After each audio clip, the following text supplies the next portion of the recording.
Active digital lighting, an amazing feature on the D300. What is active D lighting? Well, it is an image processing technique that the camera uses in its little processor over there to adjust the lighting. You could say it's adjusting the lighting as the image is being taken. Now, there's two modes in this camera. One's active D lighting and one's D lighting.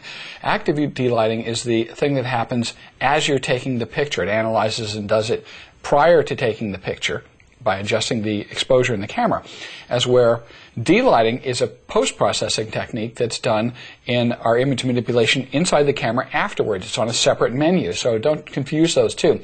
Active D lighting is found in the shooting menu. So basically, what we're going to want to do is turn that on in our menus. I'll go ahead and show you where that is. Let's turn our menu on, take a look from the camera, and we can see that under the shooting menu, if I just go to the shooting menu and go to the right over here, hit the menu button first, active D lighting is there. We go to the right on the multi-position controller, and we have 3 levels and off. So basically, they give you 3 gradations of active digital lighting.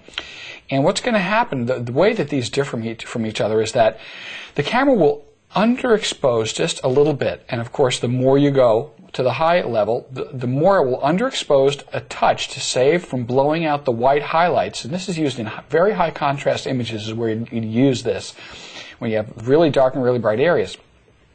But if you have this on high, the camera's going to dial down the exposure just a touch, and then it's going to go into the areas that are dark to actually brighten those up a bit. So it's going to sort of, what I call, compress the dynamic range of the image a little bit and give you a more even lighting when you're dealing with very high contrast subjects. And it really is quite effective. It's subtle yet effective, because what happens is, because of the contrast range and dynamic range of digital imaging, a lot of times if you want to expose those bright areas just perfectly, you're going to land up losing a lot of the information in the dark areas. So this does 2 things. It reduces that exposure to capture the detail in the highs, but then goes to the low and dark areas and brings those up. And let's take a look at 2 shots of some aloe vera I took here. And basically, whoop, there's a shoe. Basically what we see in these 2 images is this is without active D lighting on, and this is with active D lighting on. Look at the shadow detail in the stalk in the center area there. Now it's pretty darn dark here, and you can see that it brings it up just a touch, and still the very brightest areas are not overexposed, as where just to the right of center you see that area is quite dark. It brings up just a little bit of the detail out of that, and this can be very beneficial when you're dealing with brides walking down the aisle, for example, and you've got a very high brightness white dress with a lot of detail in it, and you have these dark shadows. So remember that active D lighting, kick it up to full and use it in that particular instance. That's definitely where I'd be using it. So remember again that that's done while you're shooting. The active D lighting is done while you're shooting, and there's almost no reason not to leave it on in the medium setting all the time. Personal judgment on my thing, but of course it's a matter of personal judgment, so you try it out and see how you like it. And as well, then try the D lighting itself, which does a similar thing, but it's done in a post-processing mode. We're going to show you that in your menuing system later.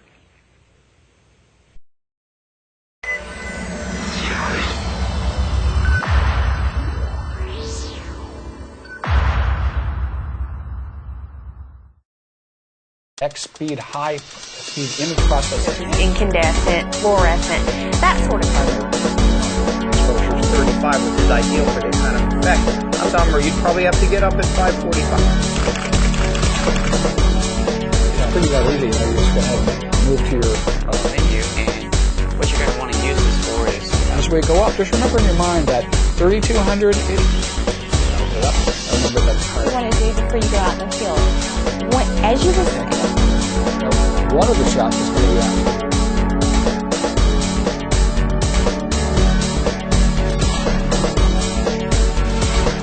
And that is your mirror up mode and your shutter.